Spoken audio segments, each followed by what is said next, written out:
Final Word Daily, brought to you by Ambassador Cruise Line, giving you the chance to cruise with cricket legends this December. We've had two matches today, both incredibly unclose. It's unbelievable. But out of the isolation of today's disappointment lies much intrigue and context and drama for the times ahead. To describe all of that in 30 seconds is Daniel Norcross. Firstly, I'm gobsmacked. It's like he's actually prepared that. Yes, okay, 30 seconds. We'll start with India against Sri Lanka.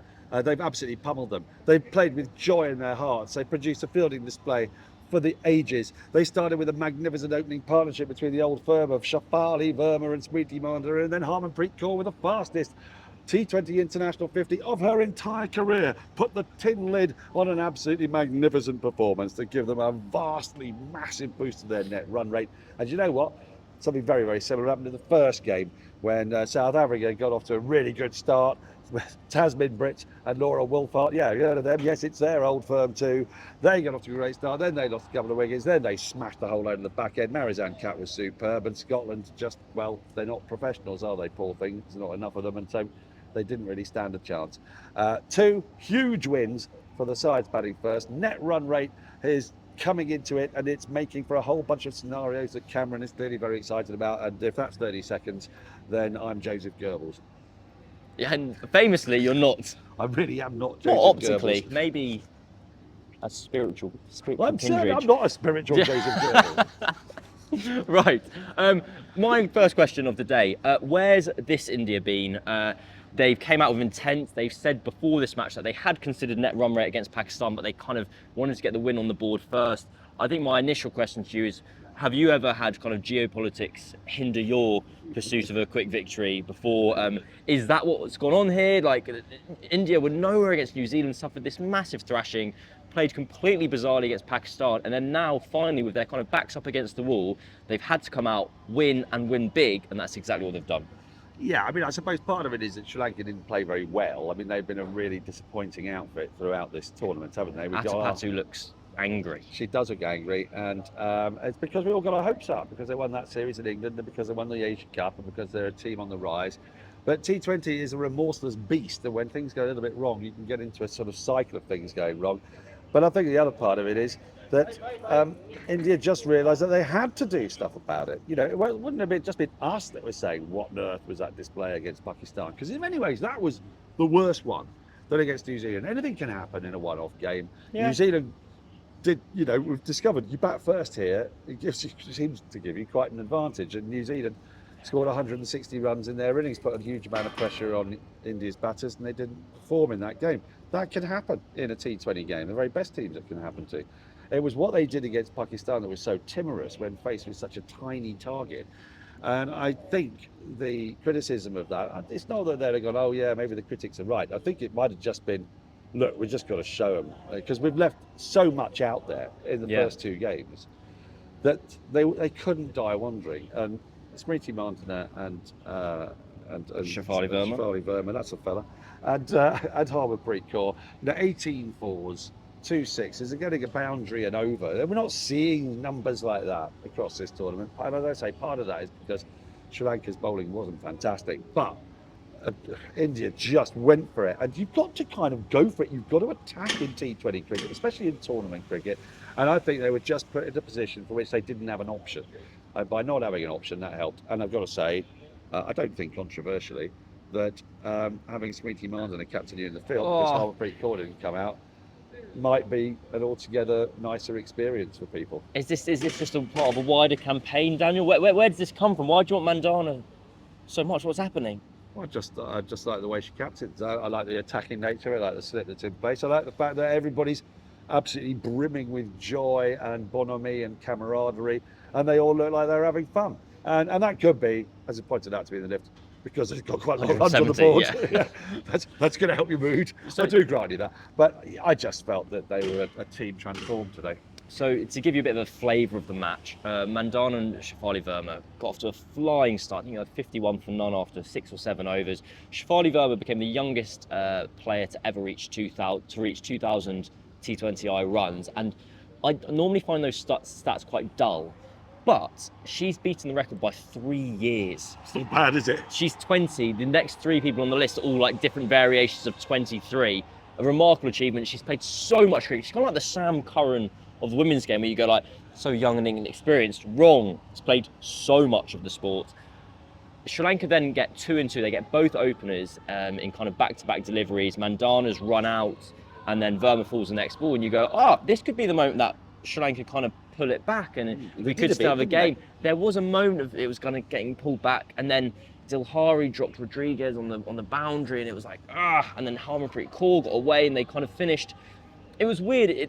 India's innings was the rhythm of a regular T20 innings that you're used to. And so you watch it and you go, this is all right. I mean, they might get 160, 170. And you go, no, that's 270 in the context of this competition. Well, it is, yeah, in the context of this competition. And you know, all that I said about mindless captaincy in the field, Harmanpreet was superb with the bat. And she's under a lot of pressure because she's put herself up at 3. Weight of the nation. In effect, she ended up batting at 4 anyway, because even though she came in at 3, she didn't face a ball until Rodriguez did, because of, end of the over. Things like But obviously her position in the side, not so much that she'll get picked, but what her role is and what she's doing is under scrutiny.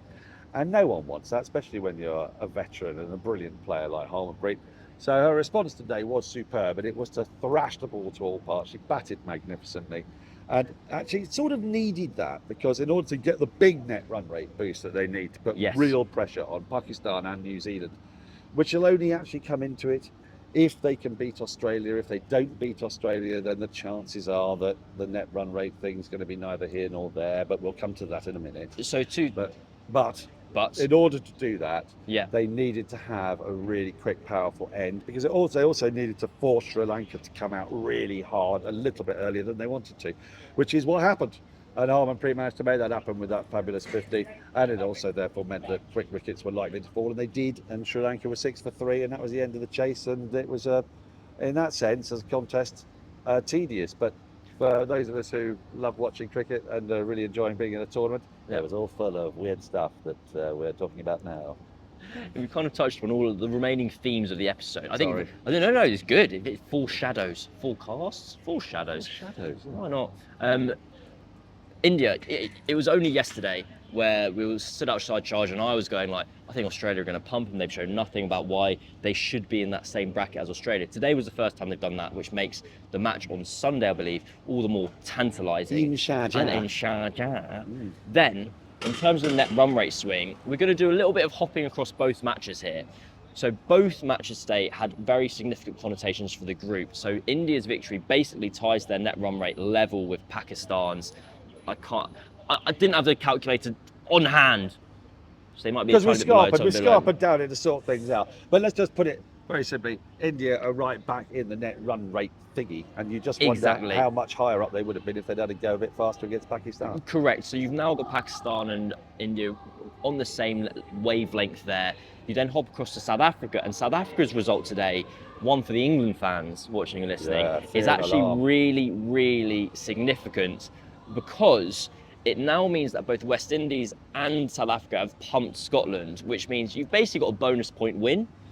Yeah, unless of course England pumped Scotland. But they will. But then there's the varying degrees of basically what's going to happen is Bangladesh play the West Indies tomorrow, and the South Africa play the Bangladesh a couple of days afterwards. And there is a scenario where both South Africa and both Bangladesh and West Indies are both on 2 wins.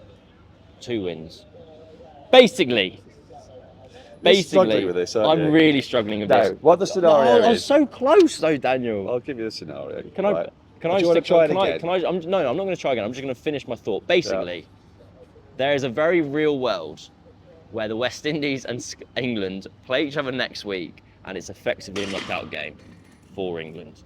Because even though West Indies might be on 2 wins out of 3, and England going with 3 wins out of 3, if West Indies beat them, their net run rate is so good that they go through ahead of England. That is absolutely correct. Thank you. It's 3 teams finishing guys, on don't worry 6 about points. If those 3 teams each basically beat each other and beat everybody else. That's how it works. That's how that group works. And so it comes down to how well did you beat everybody else. And at the moment, the West Indies and South Africa have pumped they've pumped Scotland. Belted. England have the It's a new word. opportunity to pump Scotland, but they're going to have to pump them in Sharjah. Sharjah. And as we have discovered, that doesn't work awfully well in your favour. Pumping in Sharjah is a little bit tricky.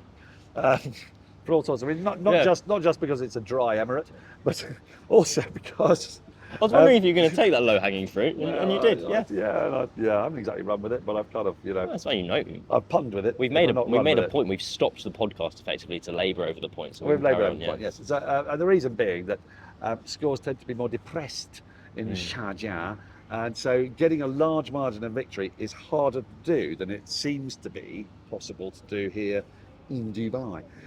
So that doesn't work in England's favour. And it actually reminds me of the T20 Men's World Cup this year. Now, in the end, it didn't actually affect South Africa, but they went into their last game having won every game of the tournament up to the last point. And if they'd lost just that one game, they would have been out. Because of the vagaries of net run rate, as it was, they were okay until the final when they, we don't know what happened. I don't know. You started laughing, so I just kind of started laughing out of politeness. Well, it is funny. They lost. Yeah, they needed 30 or 31 or 34. Oh shit, yeah. Yeah, do you remember that? Yeah. I was playing against Guildford Twos. Good for you. Thank you. I just got back home and I was watching it on the telly box. Anyway, it doesn't really matter. Yeah. Point being, that could be the fate for England, and so they might find themselves in the perilous position of having to play against the West Indies, with the West Indies in with a really good chance of winning just by beating England. But, of course, that could be different again if England do pump Scotland in Sharjah, and then it could be that England will be able to lose, but only by a certain amount, and they will be able to find out what that certain amount is, and then other people will say, well, that's not fair. England have going to work out exactly what it is that they need. Yeah. So it's a tournament. It's not fair, and neither's life, and neither's cricket. And it's going to take a little while before we know exactly what that is. So I can't wait to be able to give you an actual sensible answer rather than ramble our way around it. But that's what's happened today. Gossip. That's what's happened today. We're doing professional gossip and theorising. That's what we live for as both people and professionals. Yeah. I thought your summation was very professional, and I enjoyed it. Oh, that's We've got two more themes I want to touch on today. Good. The first one, the catching. Yes. The catching in this competition has been fucking terrible. Yeah, it's really. Until England bottom of the pile, 28.5%. Yeah, no. Success. So I hate this metric for catch percentages because that includes Heather Knight's drop going down. That includes Amy Jones' drop going down. They're not chances. There is something. It doesn't involve stuff like. It was Phoebe Litchfield pulled a ball out to field yesterday, and it's a bit of a harsh one because I actually watched it back and I don't think they could have got there. But there have been a couple moments where I felt like fielders haven't been going for balls, like diving forward. They've gone like, I'm going to stop the runs. Yep. But then today, it started in the worst fashion of all. Catherine Fraser dropped the goobiest goober. The goobiest of goobers. It was. At mid-off, Catherine Bryce bowled a big full toss to Laura Wolvart, who towed it off to mid-off. It was the worst bit of cricket, actually, in the entire tournament. It was atrocious. And I had my head in my hands. I was like, what is going on here? We can touch back on that later. Effectively, it was a very costly drop. Wolvart got 40 runs very quickly. But from that moment on, the catching today was phenomenal. Olivia Bell, Sunay Luz, Annika Bosch, Radha Yadav, Renuka Singh, Risha Ghosh all had catches today that would on any other day have been catch of the tournament. They all kind of beat each other, and I just think I'm relieved. I got a response today. Someone, it wasn't being mean. I'd said like the first week of the tournament I thought because basically we had atmospheres, I was like, you know what?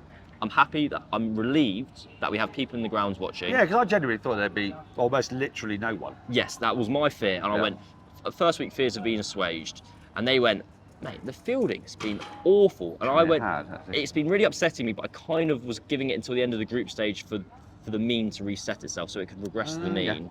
Yeah. Good for me. And today, I felt happy because I think that started to happen. Well, I thought the Olivia Bell one was the best of the lot in a way because there was a sort of karmic retribution. Not because the catch was best. Yeah. But because it was off the bowling of Fraser, who had dropped that batter that she then got out thanks to a brilliant catch from Olivia Bell. So it's kind of like, oh my God, what on earth have you done? And then, well, if I come on to bowl, maybe someone will redeem me.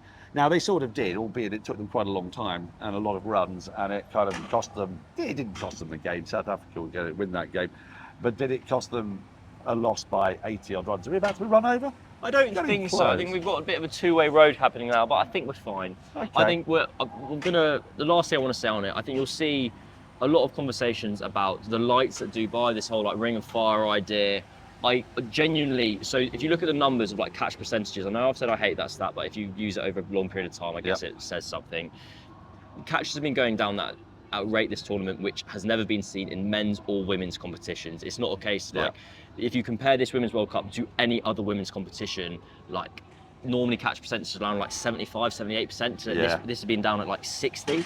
Yeah, I mean, even Australia are dropping catches. Everyone's dropping catches. They were down at 70 and they're normally, 85, 90, aren't they? I think any excuse given other than people have been mucking up, it does a disservice to the players. I don't think if you chat to Maddie Green, who put down, I think it was Elise Perry yesterday at long on. Oh, it was horrible. She's not going to go like, it was a bit hot, I had sweaty hands. She's going to be like, I'm fuming at myself, I'm at long on for my country. And she was fuming because she was like trotting around in front of us. Anyway, we're on to bigger and better things. Hey, that's part one of the show. Brought to you by Ambassador Cruise Line. When we come back, we're going to have a little ad break now. Then we're going to have an ad read from Daniel Norcross coming up for you in 2 seconds now. Hey, don't start yet. I've got a re-intro. We're back. It's the Final Word Daily, brought to you by Ambassador Cruise Line and brought to you by Daniel Norcross. Escaping for Holland. I'm sorry, I'm very distracted by being nearly run over. Escaping for a winter holiday is always a sensational idea, but are you put off by the thought of the travel slog to get there? Storm-ridden railways, contraflows on the motorway, and recalcitrant drones at airports putting a stop to your plans? Well, Ambassador Cruise Line has got you sorted.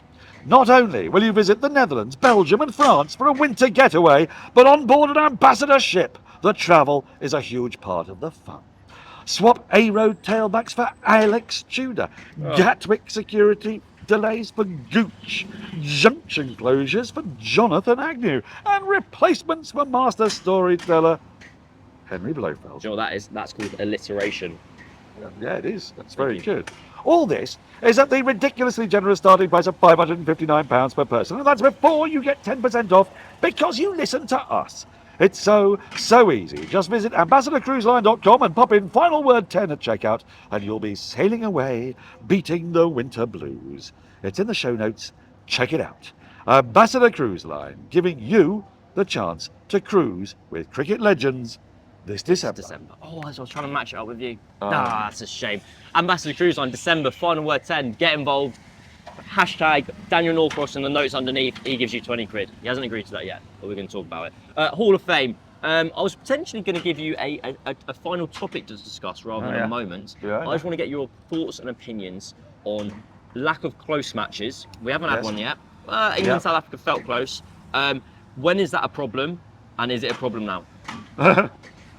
Well, it's not a problem. It's just a reality, isn't it? Unfortunately, it was the same with the 2023 World Cup, Men's World Cup last year. Yeah, close games. I mean, you'd hope to get more of them, wouldn't you, in T20? And actually, on slow, low pitches where you don't get high scores, you expect to get closer games like we did in the T20 World Cup this year, especially on Long Island where the pitches were pretty horrible. And so scores were quite close and therefore quite exciting matches in their own way, albeit without fours and sixes.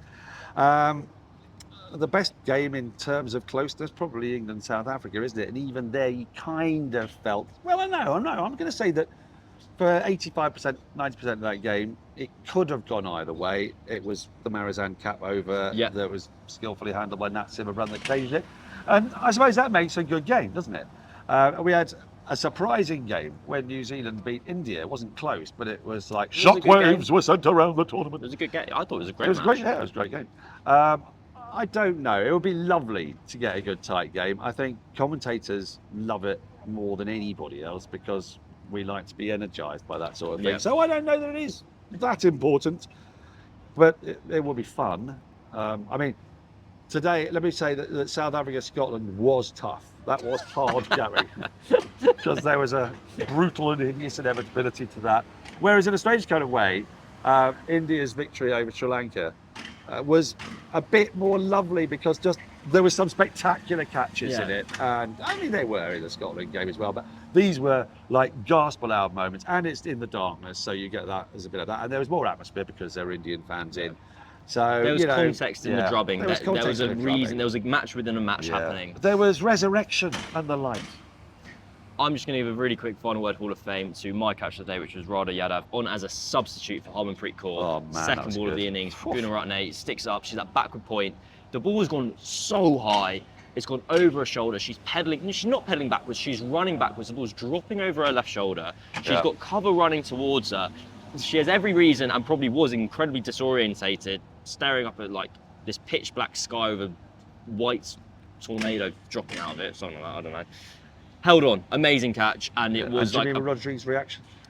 Oh, I missed Lovely. that. Oh, I love it. It was like the broad reaction to Stokes' catch. Oh, brilliant. It was beautiful. It was fantastic, and it's one of my favourite moments in cricket when a catch is celebrated like a goal in the stand. There were people standing up. It was amazing. Do you want to go one, or are we done? Yeah, well, I've got one, and it's a very short observation. It's that Sri Lanka may have been unbelievably disappointing, but their overrated general laxity of play is so dismal that what it means is that they'll end up being out there for as long as side would be if it had qualified for the semi-finals. Yeah. Which, you know, fair play to them. Right. It's been the Final Word Daily. We've had another day. What day is it? Day 7? Yeah. Day 7. Seven in a row. It's brought to you by Keep on the Ambassador break. Cruise Line. We'll be back tomorrow with day 8. And you know what? After that, we'll be back with day 9. Until then, see you bye. See you bye. Bye. Goodbye. Bye. Bye. Goodbye. Bye. Bye.